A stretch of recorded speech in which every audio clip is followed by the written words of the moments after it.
In this segment, we have Duke Benjamin on the phone. He is the master of funk music, and he is doing the countdown today at Something Came from Baltimore.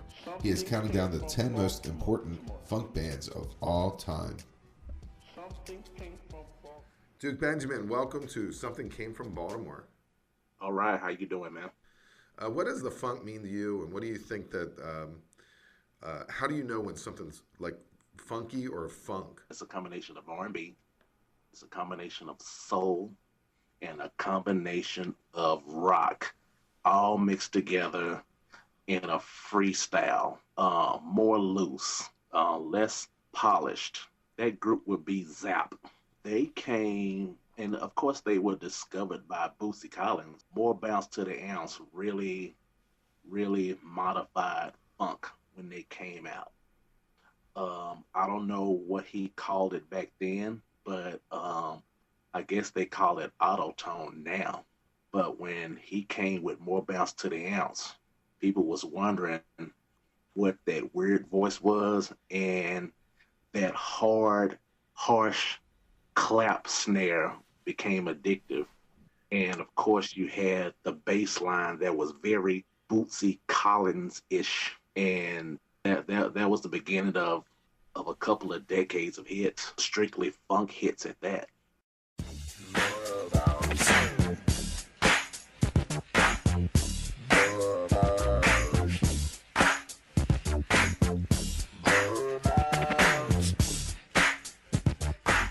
The next artist that we have is one of my favorites, is the Ohio Players. The Ohio Players pre-Mercury, because their popular funk, more polished funk, is the catalog from Mercury Records. The pre-Mercury Records era is Westbound, which was the same label mates as Funkadelic. And Westbound is more so of gems, more unpolished, more freestyle, more rock influence. And you can't discuss funk without talking about the Funky Worm.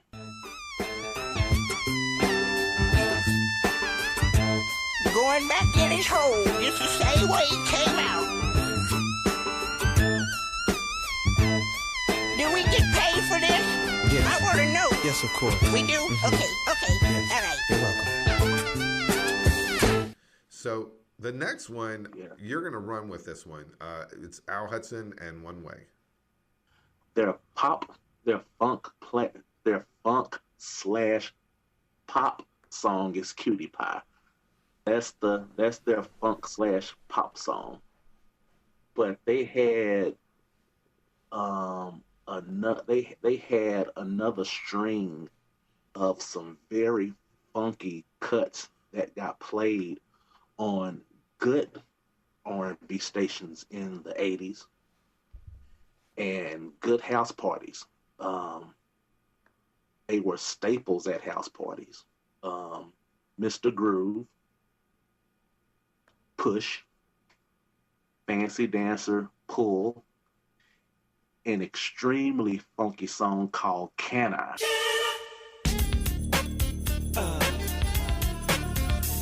Can I? May I?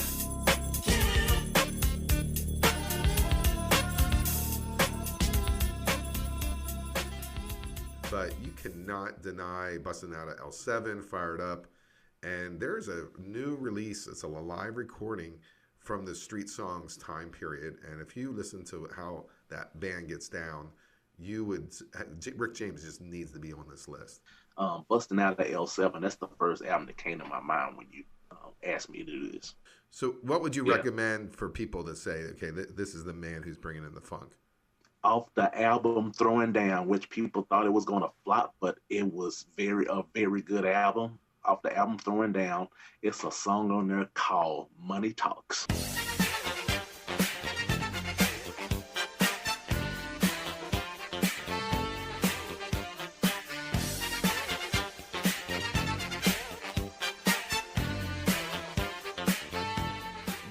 The next artist that we have is the JBs, which is the backing band for James Brown. But could you say James Brown, or are you focusing on the band itself?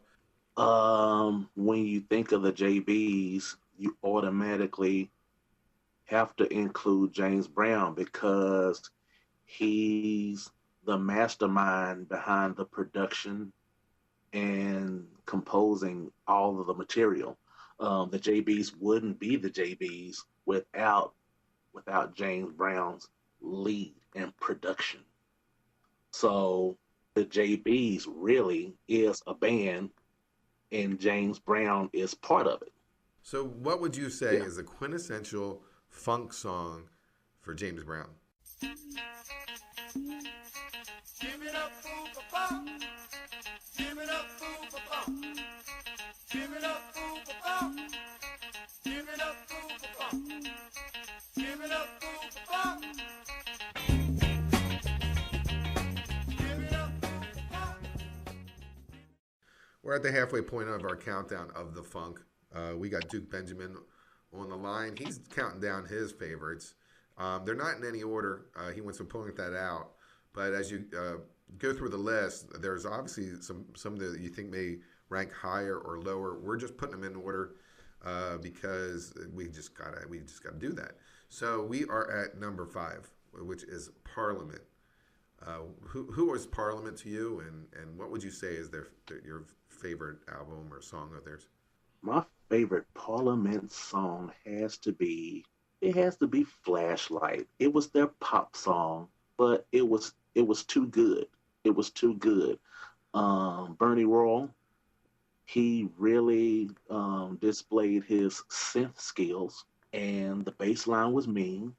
You just couldn't ignore it, no matter how popular it was. So when you think of Parliament, you can't help but think of Flashlight. It was one of those songs it's too good. It's just too good.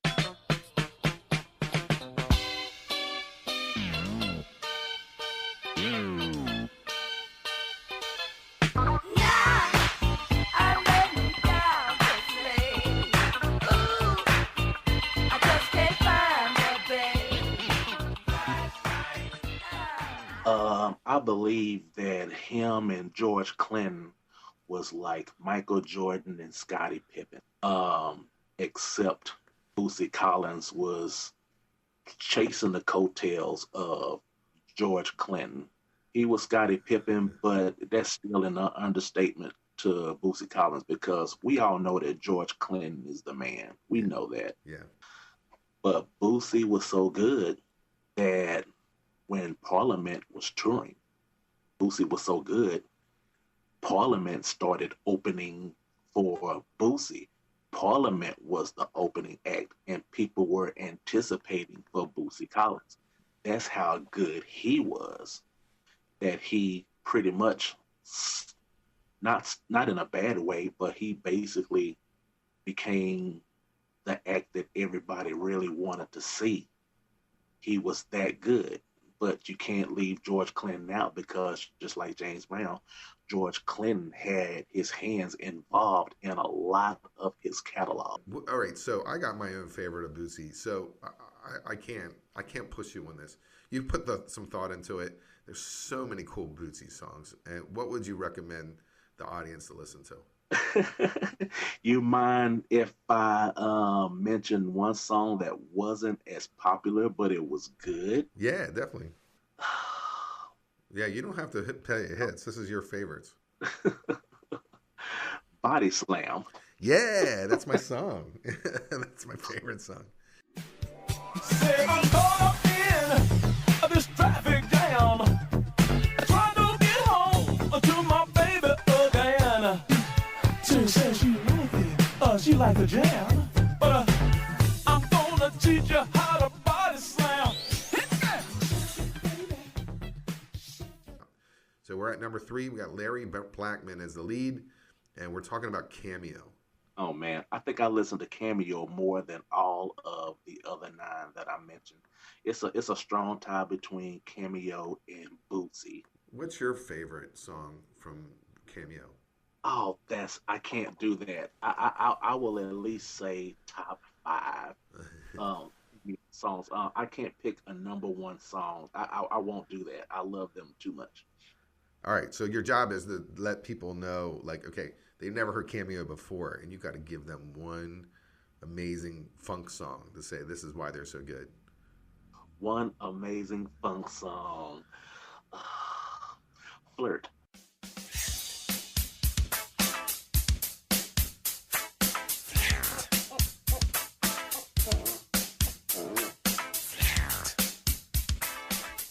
So we're at our number 2, which I think is well deserved. If you were going to rank these in order, I don't see why this wouldn't be the number 2 band of all time, which is the Bar-Kays. Out of all of their eras, of course, their funk era is my favorite. When a Bar-Kays song came on, just like the others, you knew who they were, whether it was the bass line or Larry Johnson, the lead singer. He had that distinct voice. You knew who it was when you heard his voice or the rhythm of the song.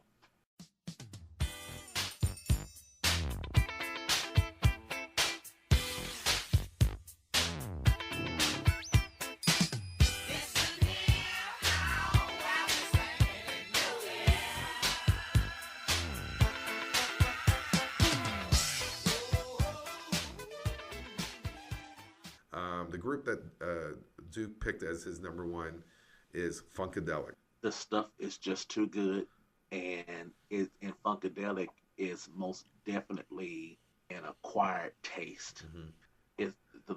The catalog is so funky that it hardly got radio play on R&B station, and of course you had Eddie Hazel, which even Rolling Stones considered him one of the baddest guitarists. Period. Funkadelic was too good. Funk lovers don't understand how good they really were. Only a few. You have the duties. You have to figure out like what would be that one funky song that could turn a whole nation onto a Funkadelic. This song may be too much, but let me be selfish for a little bit, even though it may be too much. It's the song is off the Hardcore Jollies album, and the name of the song is "You Scared the Lovin' Out of Me."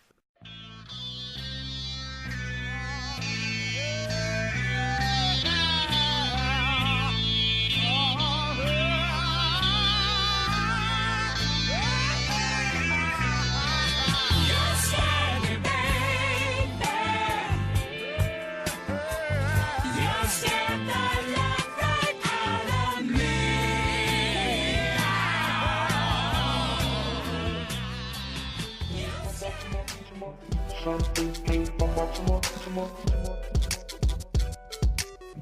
Something came from Baltimore, Baltimore, Baltimore. Something came from Baltimore, Baltimore, Baltimore.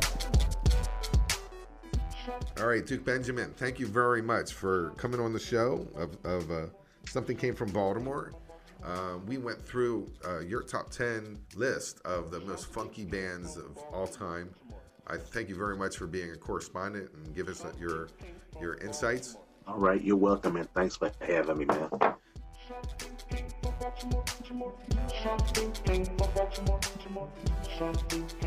And that's another edition of It Came from Baltimore. You can check us out on YouTube and iTunes. Please subscribe, make comments, and tell me that you love us.